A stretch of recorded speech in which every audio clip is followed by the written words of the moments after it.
Bonjour à tous les amis, j'espère que vous allez bien. Donc on se retrouve dans une nouvelle vidéo. Donc elle fait suite aux deux précédentes vidéos que je vous ai faites sur les prérequis de la respiration. Tant que vous n'avez pas de respiration, vous pouvez faire ce que vous voulez, ça va pas aller. Les prérequis, je vous ai fait les prérequis du contrôle postural. Donc vraiment pour avoir, comme je vous disais, cette sensation du mouvement et cette histoire de préférence directionnelle pour dire à mon cerveau je veux aller là. Et il faut que la direction, elle soit comme toujours dans des petites amplitudes. Donc quand vous faites un mouvement de réadaptation, peu importe, prenez l'habitude, s'il y a une douleur, comme toujours, de doser la contrainte. C'est-à-dire n'hésitez pas à raccourcir l'amplitude, à mimer le mouvement, même l'imaginer seulement. Ou travailler le membre qui n'est pas douloureux, la latéralité qui n'est pas douloureuse. Je vous ai dit, le cerveau va toujours chercher le meilleur schéma moteur. Et donc il faut toujours travailler le côté sain comme le côté pathologique, mais vous pouvez, si vous le désirez, dans un premier temps, ne pas le travailler de la même manière. Il va falloir doser la contrainte, d'accord. C'est essentiel de comprendre que moi, mon travail, en fait, c'est simplement de vous aider, si tu veux, à gérer la charge, à gérer la contrainte, d'accord. Et donc, il faut que vous soyez autonome pour doser la contrainte. Il n'y a que vous qui savez ce que votre corps peut supporter ou pas. Et que on sait que le cerveau est au cœur de toute adaptation.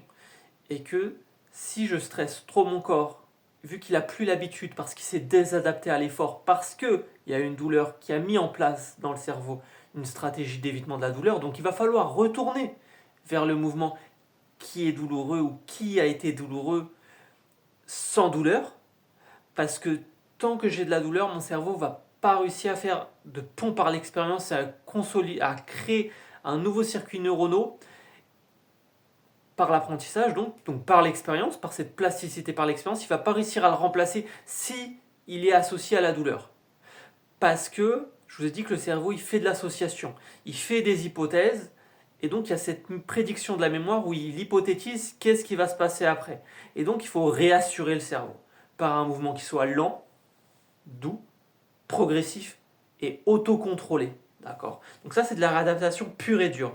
Et donc, comme je vous dis, il faut doser la contrainte. Si je le stresse trop, le corps ne s'adapte pas parce qu'il n'a plus l'habitude. Il a associé cette direction, ce mouvement, cette charge, cette contrainte à un souvenir douloureux.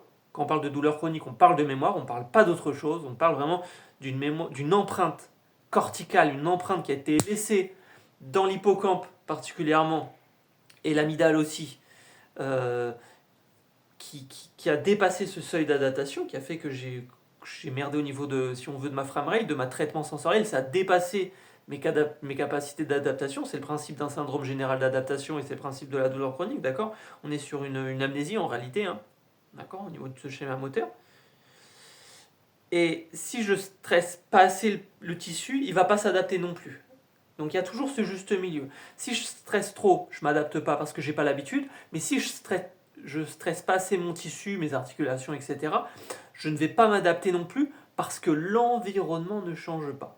Et donc le cerveau va sélectionner les signaux, il va filtrer ce qui lui semble le plus pertinent en information. Et donc pour que les informations puissent être pertinentes et intégrables, il faut qu'elles soient positives émotionnellement et donc il faut qu'elle soit non douloureuse, parce que je vous ai dit, quand il y a une douleur, il y a une double composante. Une composante physique, ce que je ressens vraiment, une douleur, et une composante affective, ce que je ressens en termes d'émotion par rapport à cette douleur que je sens physiquement. Donc la douleur, elle a vraiment cette composante affective et sensorielle. D'accord. Mais on est beaucoup plus sensoriel que psychologique. Et donc la douleur chronique, c'est quelque chose de pas logique. Vous comprenez, ça y est, c'est cicatrisé, c'est fini.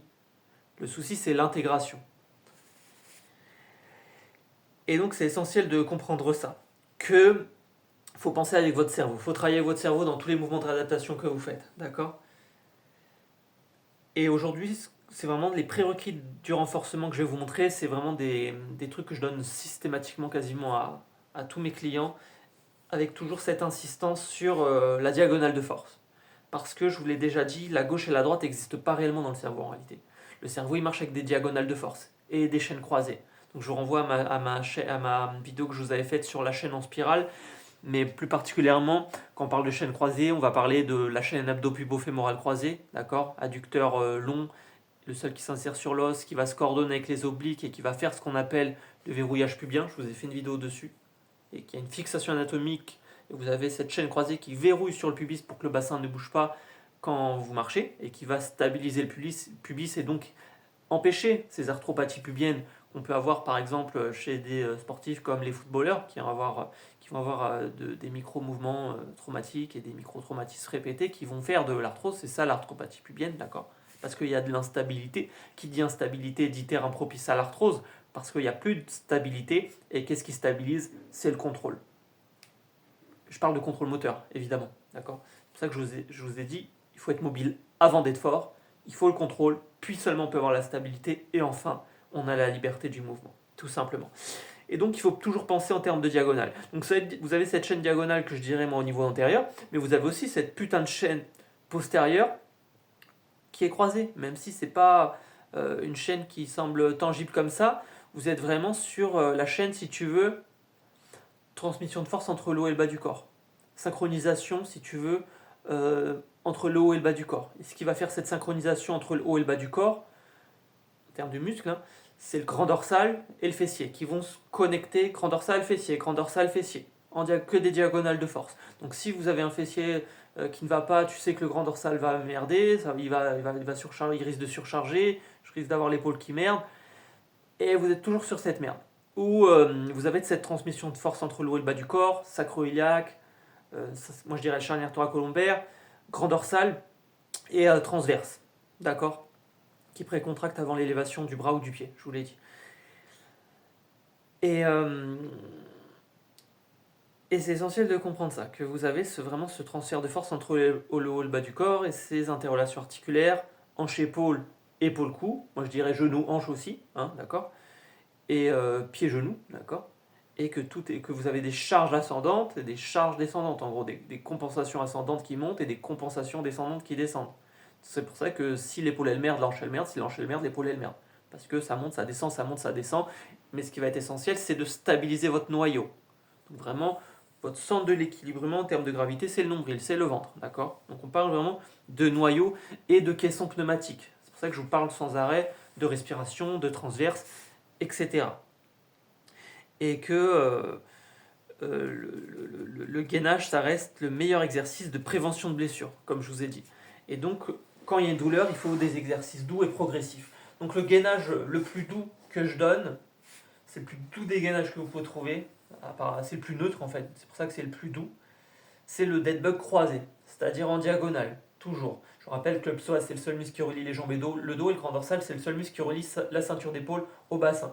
Et du coup, vous avez toujours cette histoire de parallélisme des ceintures, scapulaire, occipitale, pelvienne. Et donc, s'il y en a une qui merde, je vais avoir ce chevauchement et je vais avoir mes attitudes scoliotiques, mes scolioses, etc. Et en fait, je vais être sur un verrouillage cervical et un verrouillage du bassin. Tu vois que la colonne, elle tourne sur elle-même, comme je le dis souvent, comme un torchon qu'on essore. Donc, le premier gainage que je vous conseille, les amis, c'est dans le renforcement, le plus doux. Vous mettez sur le dos. Vous pouvez aplatir vos lombaires sans les écraser si vous avez une hyperlordose lombaire compensatoire, d'accord? Vous inspirez, vous gonflez le bas du ventre, vous soufflez, périnée transverse, vous engagez le périnée transverse, puis vous levez votre bras et votre jambe, en croisé, toujours. J'inspire, et je souffle. Périnée transverse, je maintiens. Et je lève. Ma jambe gauche et mon bras droit. Et là, je suis 90 degrés, je suis parallèle, d'accord? Et je redescends doucement. Je fais la même chose de l'autre côté. J'inspire, et je souffle. Périnée transverse, je maintiens. Hop. Et là, je vais vraiment muscler ma chaîne antérieure, je vais travailler ma coordination sur quelque chose de relativement light, relativement doux. Il faut commencer petit. 10 secondes, vous faites une pause, vous attendez 30 secondes, pardon, 1 minute, vous recommencez. 10 secondes, 10 secondes, puis vous augmentez le temps, 20, 30 secondes, 1 minute, vous augmentez le temps de travail et pas la charge, d'accord, sur un gainage. Ok. Donc, deuxième gainage que je vous conseille, gainage costal, d'accord, sur le côté. D'accord. Donc je vous ai dit, le gainage costal, c'est le gainage qui corrige les déséquilibres musculaires asymétriques. Et le syndrome de l'essuie-glace est un déséquilibre musculaire asymétrique par nature. D'accord. Par exemple. Et ça peut vous permettre aussi de stabiliser une sacro-iliaque sans mettre de poids dessus. D'accord. Donc vous inspirez, pareil. J'inspire, je souffle, puis une transverse, je maintiens, et après seulement je lève mon bassin. Et là je gagne. Et là je stabilise. je fais un côté, quelques secondes, je laisse pas l'épaule s'effondrer et je redescends. Je change de côté. Vous voyez ce que je veux dire? Je vous montre juste après, vous ajustez, hein, bien sûr. Je vous montre juste la position. Vous inspirez et vous soufflez. Puis une transverse et je maintiens. Hop, et je maintiens. Et là, je corrige vraiment mes déséquilibres asymétriques. D'accord? Très simple. D'accord? Ça, c'est des gainages très light. Donc, je vais vous montrer un dernier gainage. D'accord? C'est sûrement... le dead bug, c'est un des meilleurs pour moi. Le dead bug, le costal, on est sur du très très safe, du très très bon. Pour ce qui est L4, L5, d'accord? Je suis beaucoup confronté à ça en ce moment. C'est pour ça, d'accord? L4, L5, donc je vous ai dit le psoas c'est L1, L5, la charnière thoracolombaire c'est T11, T12, L1, L2. Et L4, L5 en fait c'est la zone, si tu veux, qui va être le plus sollicitée dans tous les mouvements de rotation et de micro-rotation. Et donc c'est celle qui risque souvent d'être sursollicitée dans tous ces mouvements. Donc elle ne supporte pas très bien les mouvements de rotation quand elle n'est pas stable. Parce que c'est elle qui prend tous les mouvements de micro-rotation et de rotation. Et donc l'exercice pour stabiliser L4, L5, je vous rappelle que vous avez souvent des hernies là-dessus, et après souvent vous avez des soucis au niveau en dessous, au niveau S1 et S2, d'accord? Quand il y a une sacroiliaque insta par exemple, ou une antéversion, une rétroversion, et que la sacroiliaque elle va pas, ou un syndrome du piriforme par exemple, qui va inflammer la zone et faire des sortes de fessalgie, et ben l'exercice gold standard, le gold standard pour stabiliser L4, L5, c'est le bird dog. Mais un bird dog modifié. Avec cette histoire de diagonale dont je vous parlais. D'accord? Et de gestion de charge. C'est que tant que vous avez une instabilité au niveau de L4, L5, vous n'allez pas pouvoir stabiliser votre charnière thoracolombaire. Et si vous n'avez pas votre charnière thoracolombaire de stable, vous n'allez pas pouvoir travailler votre verrouillage pubien au niveau des adducteurs et des obliques. Et donc il faut prioriser absolument la stabilité de L4, L5 parce que c'est elle qui va encaisser le plus tous les mouvements de rotation et de micro-rotation, et donc c'est pour ça qu'elle est souvent sursollicitée, parce qu'il y a une faiblesse ailleurs ou ici, tu comprends ce que je veux dire? Une compensation quelque part. D'accord. Donc si vous voulez faire un bird dog très safe euh, pour, euh, pour cette zone particulière, vous prenez une brique de yoga, vous la mettez sous votre main gauche, d'accord?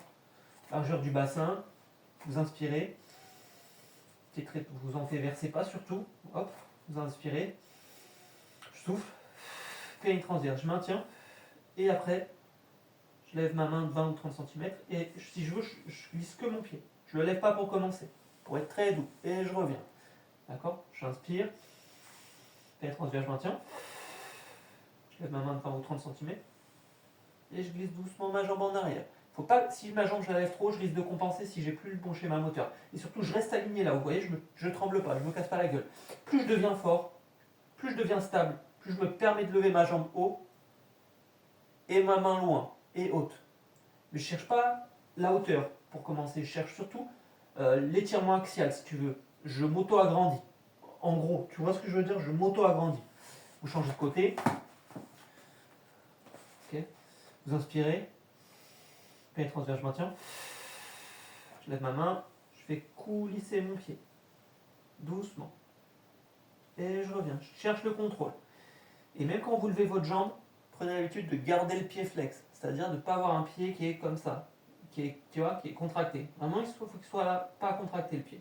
C'est votre fessier qui cherche l'extension, qui va en arrière, qui fait l'extension en je mets ma hanche en arrière. Donc le pied glisse, quand je deviens plus fort, je me permets de le lever un peu, mais toujours avec cet instinct de je m'auto-agrandis. D'accord? Et pourquoi la brique sous la main et pas, comme je vous ai montré précédemment, sur un genou? Pour réaligner le bassin, pour rendre le mouvement, écoutez bien, pour rendre l'exercice plus locomoteur. C'est que quand je marche, on sait que c'est la ceinture scapulaire par rapport à la jambe, on sait que c'est le bras par rapport à la jambe qui va faire l'impulsion du mouvement. Et en fait, le fait de mettre il y a ça déjà, parce que vous avez cette histoire de chaîne croisée, oblique, dentelée. bras-jambes, vous avez cette diagonale bras-jambes pendant la marche. Et donc il faut que ça le rend plus physiologique si tu veux, d'accord? Cet exercice de fait de mettre une brique sous la main. Et en plus, le fait de surélever la main, ça fait que je mette plus de poids sur mon épaule et moins sur L4, L5 ou ma charnière ou mes lombaires qui sont déjà très sensibles et qui n'ont plus l'habitude de porter.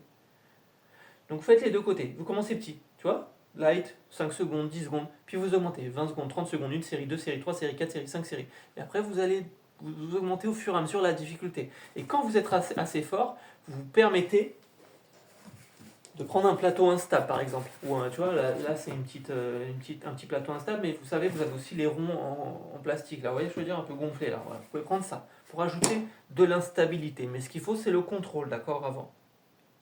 D'accord. Parfois, ça peut être intéressant avec des guillemets, d'accord. Parfois, ça peut être intéressant de prioriser une diagonale plus qu'une autre. D'accord. Si par exemple je fais ma diagonale, vous voyez, et que je trempe plus d'un côté que de l'autre, et ben peut-être que je peux insister plus, faire plus longtemps sur le côté qui tremble le plus. Pour faire un peu de rééquilibrage. Et parfois, ça peut être intéressant, par exemple, si, c'est un exemple, moi j'ai mal dans le bas du dos en bas à gauche et j'ai mal dans le haut du dos en haut à droite. Et ben je vais lever que ma jambe gauche et mon bras droit pendant le bird dog, pendant un temps. Mais dans tous les cas, il faudra à un moment donné travailler les deux. Dans tous les cas. Donc voilà, vous avez cette liberté de prioriser une chaîne plutôt qu'une autre, une diagonale plutôt qu'une autre, A, B, C, D, grand dorsal fessier, grand dorsal fessier, en gros, je vous l'imagine, hein, je vous l'imagine. Mais, dans tous les cas, il faut toujours travailler le côté sain comme le côté pathologique, parce que le cerveau va toujours chercher le meilleur schéma moteur. Et le cerveau, il cherche toujours la posture la plus économique possible. Et quelle est cette posture la plus économique? C'est la posture non douloureuse. C'est le mouvement non douloureux, parce que la douleur est énergivore. Elle dépense beaucoup d'énergie. Résister à la douleur, c'est une épreuve. Ça demande des calories, ça demande de l'énergie. C'est pour ça que la douleur, elle finit par créer de l'anxiété et de la dépression, parce que c'est une surcharge d'informations déjà, le traitement de la douleur chronique. La douleur chronique, c'est déjà une information qui n'arrive plus à être traitée. Parce qu'elle a dépassé, je vous ai dit, cette capacité d'adaptation, parce qu'elle envoyait trop de signaux au niveau du neurone WDR, au niveau du Wide Dynamic Range. Elle a trop surchargé mon cortex insulaire qui va s'allumer quand j'appuie et que j'ai mal sur ma peau et que j'ai froid ou que j'ai chaud sur ma peau, qui va justement faire tout ce qui est émotion, conscience de soi, température au niveau de la peau, évaluation de la douleur au niveau de la peau. D'accord. Et je vous dis ça parce que il faut justement, comme toujours, changer l'attention pour changer les émotions. Et donc si je fais un mouvement et que j'ai pas mal ou j'ai moins mal, je vais réassurer le cerveau. Il va se dire, ah mais finalement, je peux le faire, j'ai pas mal, je suis pas mort. Donc on a cette histoire, j'aime pas le mot parce qu'il est employé à tort et à travers, pas malheureusement par beaucoup de kinésithérapeutes qui font pas la différence entre des gens qui font de la kinésiophobie, qui ont mal avant même de bouger, mais des gens qui bougent vraiment et qui ont mal quand ils bougent. Il faut faire cette putain de différence. C'est que tu bouges, t'as mal, c'est qu'il y a un souci mécanique. Il faut arrêter de mettre tout sur le dos de la kinésiophobie. Mais il faut s'interroger quand même. Dans tous les cas, la douleur, elle est réelle, qu'elle soit imaginée ou non. Parce que imaginer une douleur, je vous ai déjà dit, c'est déjà avoir mal. Et que le cerveau ne fait pas la différence entre imaginer et ressentir. Pour lui, c'est pareil, ça s'allume pareil. C'est le principe des douleurs fantômes chez les amputés. Et un douleur chronique, c'est des mêmes douleurs qu'un fantôme, que des douleurs fantômes d'un amputé. On est pareil, on est sur une sensibilisation centrale, on est sur des membres qui ne sont plus perçus par le cortex correctement. Parce que le cerveau a perdu son influence inhibitrice et donc régulatrice. Et donc on est sur un souci qui est hormonal, nerveux et vasculaire en même temps. Au niveau de la CH, qui va faire le lien système nerveux autonome, système nerveux central. La CH qui est le neurotransmetteur principal de la jonction neuromusculaire, mais qui est aussi impliqué dans l'apprentissage de la mémoire. Pas de hasard, on parle de douleur, on parle de mémoire les amis, on parle de mouvement, on parle de mémoire. Et c'est les neurones miroirs qui vont faire hémisphère gauche, hémisphère droit, hémisphère gauche, hémisphère droit. Ah ça marche mieux là, comment ça se fait? Ah ça marche mieux, je vais chercher les informations motrices de ce côté, il marche mieux. Donc c'est pour ça, travailler le côté sain comme le côté pathologique dans tous les cas. Mais vous pouvez, si vous désirez, le travailler de différentes manières. En insistant plus ou en mettant moins de contraintes sur un côté qui réveille des douleurs post-exercice. Voilà, adapter à l'infini pour que ça soit spécifique pour vous. D'accord? Donc, comme je vous ai dit, stabiliser L4, L5, priorité avec le Bird Dog optimisé comme ça, avec une brique sous la main pour mettre moins de poids sur les lombaires. Super intéressant. Après seulement, vous pouvez stabiliser votre sacroiliac, ça va aider. Votre charnière thoracolombaire, excusez-moi, je vais vite. Après seulement, vous pouvez stabiliser votre charnière thoracolombaire. Donc, mobilité thoracique, combattre l'hyperlordose, renforcer le fessier, masser les adducteurs, les quadriceps, le psoas, d'accord, le carré des lombes, tout ce qui va faire de l'antéversion en fait, renforcer le fessier, les ischios, d'accord. Il faut que vous ayez une chaîne postérieure qui soit super forte hein, pour vous stabiliser et un ventre aussi, un transverse qui soit très fort pour ramener votre bassin en arrière, ventre et fessier pour ramener votre bassin en arrière parce que souvent il y a un déjettement antérieur, mon centre de gravité trop en avant et surtout gagner cette mobilité thoracique, fixer les omoplates, essayez de remettre des courbes physiologiques, d'accord. Après que j'ai ma charnière, je prends mon verrouillage pubien adducteur oblique. Je vous invite à regarder cette vidéo que j'ai faite sur le verrouillage pubien. Et voilà, libre à vous de prioriser une diagonale de force ou non. D'accord les amis Donc après je vais vous montrer encore quelques exercices, après on a fini. Donc en gainage, je vous ai déjà dit, vous faut aller de la position la plus neutre à la moins neutre quand vous progressez. La plus neutre c'est le dead bug, je dirais après le costal, d'accord. Je dirais après le bird dog, étrangement, d'accord. Après, j'aurais tendance plus à dire la planche, tu vois, en neutralité. Après, j'aurais tendance à dire le pont fessier. Et le moins neutre de tous, c'est le plus dur, c'est le Superman, d'accord. Voilà, donc ça c'est... Pensez-y, c'est important. Donc, autre exercice en prérequis, il faut des ischios super forts, je vous ai dit. Parce que souvent, ils sont raccourcis, faibles et inhibés. Donc, vous mettez votre jambe là, la jambe elle monte, la jambe droite elle monte, et ma jambe gauche elle descend. Je fais 3 ou 5 secondes 10 fois par côté. 1, 2, 3 et je relâche. Et là je fais un contracté relâché, 50% de la force.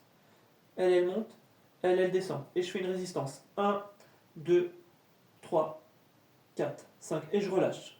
Et donc le but c'est limite de sentir des crampes dans les ischios. Là vous musclez vos ischios en douceur, sans mettre de poids sur votre dos. Et ça va protéger votre cuisse, votre pivot central, d'accord. 1, 2, 3 et je relâche. Il faut que vos ischios soient super forts. Ils font le même travail que les ligaments croisés. D'accord. 5 secondes 10 fois par côté. Une jambe qui monte, une jambe qui descend. Genou contre résistance. Là, vous musclez vos ischios. C'est très important. Quand vous avez un muscle qui ne va pas, vous êtes sur des couples de force. Donc à la fin, il y a une faible coactivation dans les deux. Le fessier il est faible, le psoas il surcharge. Le psoas il surcharge, le fessier il est faible. Tu vois. Et donc à la fin, vous êtes sur une faible coactivation quadrischio, psoas fessier, dans tous les cas.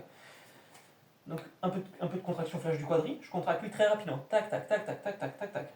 Comme des flashs, ta ta ta. Que lui. Que le droit, ta ta ta ta ta. Un et puis l'autre, un et puis l'autre. Je contracte le quadri gauche, le quadri droit, le quadri gauche, le quadri droit. Je joue avec mon cerveau, ta ta, 2-3 minutes. Et après je verrouille. Tu vois, hop, je verrouille mon quadriceps. Là mon pied décolle. Hein. Je sais pas si vous voyez bien, mais il y a mon pied, clac, il décolle du sol. Et là je verrouille mon quadriceps. Je fais 5 secondes et je relâche. Je change de côté. 1. Là, il verrouille mon quadriceps. Là, je fais un quadriceps. Comme ça, je combats l'inhibition de mon quadriceps si nécessaire. Et je reviens. Et je verrouille mon quadriceps. Je fais 5 secondes, je sais pas, 3 ou 5 fois par côté. Et puis j'augmente. 10 secondes, 15, 20, 30. Je verrouille, je verrouille, je verrouille, je verrouille.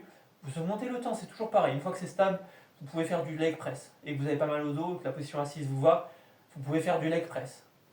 Je mets un petit poids ici sur ma chaise, je suis assis, hop, et je lève. Extension complète du genou. D'accord ? Dans le même genre, je vous ai dit, le fessier. Je me mets ici, je m'allonge et je contracte que mon fessier gauche. Tata, je fais un pulse glute, ça s'appelle. Glute pulse, d'accord, mon fessier il décolle du sol. Tata, tata, tata, que un côté. Et puis l'autre. Un et puis l'autre, un et puis l'autre. Et puis les deux en même temps. Je contracte mon fessier, je le réveille, tu comprends, il est endormi. Donc je tiens mon cerveau, il est là. D'accord. Très simple, très intéressant. Et après, vous pouvez le travailler comme je vous ai montré dans la vidéo juste avant, avec du kickback debout. Je vous ai fait une vidéo sur la hanche aussi, même sur les fessiers, je vous en ai fait une. Donc voilà, pont fessier. Vous faites ce que vous voulez, même le bird dog, votre travail fessier, le squat évidemment. Voilà. D'accord. Et donc, vous pouvez faire le psoas, son contracte relâché, ça va bosser votre ischio. Donc un pied qui appuie pas. 1, 2, le pied gauche là il appuie contre le sol. 1, 2, 3, 4, 5 et je relâche. 1, et puis je change de pied. Mon pied droit il appuie contre le sol. Donc là c'est votre ischio qui tire. Et je mets pas de mouvement, tu vois. Et là je muscle mon ischio sans mouvement. j'enfonce mes talons dans le sol. 4, 5. 5 secondes 10 fois par côté. Un pied qui appuie, un pied qui appuie pas. Échange. Là, ça va muscler votre ischio. Et, et après, je fais le psoas.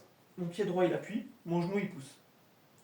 1, 2, 3, 4, 5. Ça, je vous l'ai montré dans une des premières vidéos que j'ai faites, le psoas, il y a plus d'1 an maintenant. Mon pied gauche, il appuie. Mon genou, il pousse. Contre une résistance. 1, 2, 3, 4, 5. Et là, je fais un contracté relâché.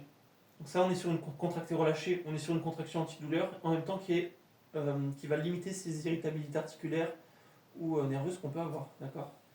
Un pied qui appuie, un pied qui appuie pas. 3, 4, 5. 1, 2, 3, 4, 5. Et je relâche. Un pied qui appuie, un pied qui appuie pas. 1, 2, 3, 4, 5. Et je relâche. D'accord. Très intéressant. Et après, les derniers que je peux vous montrer, qui sont pas mal, c'est le squeeze. Donc le squeeze, c'est pour vos adducteurs. Prenez un ballon, vous le mettez entre vos chevilles, vous inspirez, vous soufflez, poignée transverse, je maintiens et je serre mon ballon. 3, 4, 5 et je relâche. J'inspire et je souffle, poignée transverse, je maintiens et je serre. Et je relâche. Et ça, je commence petit, 5 secondes 10 fois, puis j'augmente, 15, 20, 30. D'accord. Et puis je le fais pour les adducteurs courts. Donc là, c'est les adducteurs longs au bout. Si je le mets ici, c'est les adducteurs courts. Tout simplement. J'inspire, je gonfle le bas du ventre. Je souffle, pied transverse, je maintiens et je serre. Adduction. 1, 2, 3, 4, 5 et je relâche. 1, 2, 3, 4, 5 et je relâche. Je fais 10 secondes, 15 fois et j'augmente le temps. 30 secondes, 10 fois et c'est bon. Pour reprendre votre verrouillage pubienne, d'accord. Donc ça, c'est des exercices bêtes, les amis. J'espère que ça va vous servir. J'espère que vous avez bien compris. Mais voilà, là, vous êtes sur des choses assez générales et ça peut vous aider, d'accord. Donc j'espère que ça va vous aider, les amis. Je vous fais des bisous. N'hésitez pas à liker, partager. Et je vous dis, comme toujours, bon courage et bons exercices à tous.